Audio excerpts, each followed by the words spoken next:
தன்னுடைய தங்கைக்காக ஷூட்டிங் ஸ்பாட்டை நிறுத்திய வெங்கட் பிரபு. வாங்க என்ன தகவல்னு இந்த வீடியோவில் முழுமையாக பார்த்து தெரிஞ்சுக்கலாம். அதுக்கு முன்னாடி நம்ம சேனலை சப்ஸ்கிரைப் பண்ணாதவங்களாம் சப்ஸ்கிரைப் பண்ணிக்கோங்க. பெல் பட்டன் சிம்பல் அமைக்கி நம்ம சேனலோட நோட்டிஃபிகேஷனை எனபிள் பண்ணிக்கோங்க. நாங்கள் போடுற வீடியோ உங்களுக்கு உடனுக்குடனே வந்து சேரும். பவதாரணி மறைவுக்கு கலங்கி போன யுவன் சங்கர் ராஜா, வெங்கட் பிரபு. கோட் ஷூட்டிங்கை கேன்சல் செய்த விஜய். விஜயின் கோட் என்ற திரைப்படத்தை ஆல் டைம் படத்தை வெங்கட் பிரபு இயக்கி வராங்க. இந்த படத்திற்கு யுவன் இசையமைத்து வருவது குறிப்பிடத்தக்கது. இந்த நிலையில தங்கை பவதாரணியின் திடீர் மறைவால் யுவனும் வெங்கட் பிரபுவும் கண்கலங்கி நிற்க விஜய் எடுத்த அதிரடி முடிவால் படப்பிடிப்பு ரத்து செய்யப்பட்டுள்ளது. விஜய் தற்போது 68வது படத்தில் நடித்து வருகிறார். ஏஜிஎஸ் தயாரிக்கும் இந்த படத்தை வெங்கட் பிரபு இயக்கி வருகிறார்.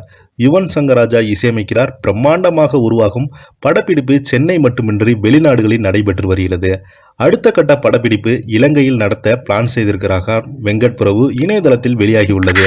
இதற்காக இயக்குனர் வெங்கட் பிரபு உட்பட படக்குழுவினர் இலங்கை சென்றதாக சொல்லப்படுகிறது. இதனிடையே படத்தின் ஃபர்ஸ்ட் சிங்கிளும் விரைவில் வெளியாகும் என சொல்லப்பட்டது. இந்த நிலையில யுவன் சங்கர் ராஜாவின் தங்கை பவதாரணி கேன்சர் பாதிப்பால் நேற்று மாலை இலங்கையில் உயிரிழந்திருக்காங்க. தமிழில் தனித்துவம் வாய்ந்த பின்னணி பாடகியான பவதாரணி மறைவு திரையுலகில் பெரும் சோகத்தை ஏற்படுத்தியுள்ளது. அதே நேரம் பவதாரணியின் மறைவால் யுவனும் வெங்கட் பிரபுவும் சோகத்தில் உள்ளாங்க. சென்னையில் இருந்த யுவன் உடனடியாக இலங்கைக்கு கிளம்பி சென்றிருக்கிறார். யுவனின் இசையில் பல பாடல்கள் பாடியுள்ள பவதாரணி வெங்கட் பிரபுவின் படங்களுக்காக பாடியுள்ளார். வெங்கட் பிரபுவின் மாநாடு படத்தில் கூட மெகேஷலா என்ற பாடலை பவதாரணி பாடியிருந்தது மிகவும் குறிப்பிடத்தக்கது. கடைசியாக இவங்க மாநாடு திரைப்படத்தில் தான் பாடியிருக்காங்க. அதே போல விஜயின் படத்திலும் பவதாரணி பாடியுள்ளதாக சொல்லப்படுகிறது. இந்த நிலையில தங்கையின் மறைவு காரணமாக சோகத்தில் இருக்கும் வெங்கட் பிரபு உடனடியாக படப்பிடிப்பை ரத்து செய்து விட்டாராம். விஜயும் இப்போதைக்கு ஷூட்டிங்ஸில் அவசரம் வேண்டாம் என எல்லாம் சரியாகட்டும் என ஆறுதல் கூறியுள்ளாராம். இதன் காரணமாகவே படப்பிடிப்பு இப்போதைக்கு அதிகாரப்பூர்வமாக கேன்சல் ஆகியுள்ளது என்ற தகவலும் இணையதளத்தில் வெளியாகியுள்ளது.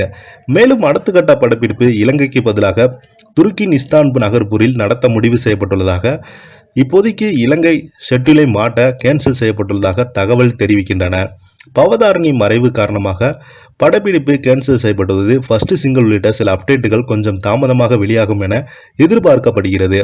இந்த நிலையில நிறைய பிரபலங்கள் எல்லாருமே பவதாரணி அவங்க உடலுக்கு அஞ்சல் செலுத்திட்டு வராங்க. காலையில் கமலஹாசன், சிம்பு போன்ற முன்னணி நடிகர்கள் எல்லாமே பவதாரணி அவங்க குடும்பத்திற்கு அஞ்சலி செலுத்திட்டு வராங்க.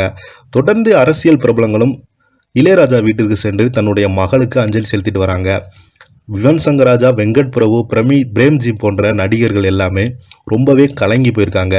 என்னதான் சினிமாவில் இவங்க பல்வேறு துறையில் பணியாற்றியிருந்தாலோ தன்னுடைய குடும்பத்துக்கு எப்போதுமே ஒத்துமையாக இருந்தவங்க தான் இவங்க. இந்த குடும்பத்தில் ஒரு உறுப்பினர் இறந்து போனோமே ரொம்பவே வேதனையில் நிற்கிறாங்க எல்லோருமே. இந்த வீடியோ உங்களுக்கு பிடிச்சிருந்தா லைக் பண்ணுங்கள், ஷேர் பண்ணுங்கள். நன்றி, வணக்கம்.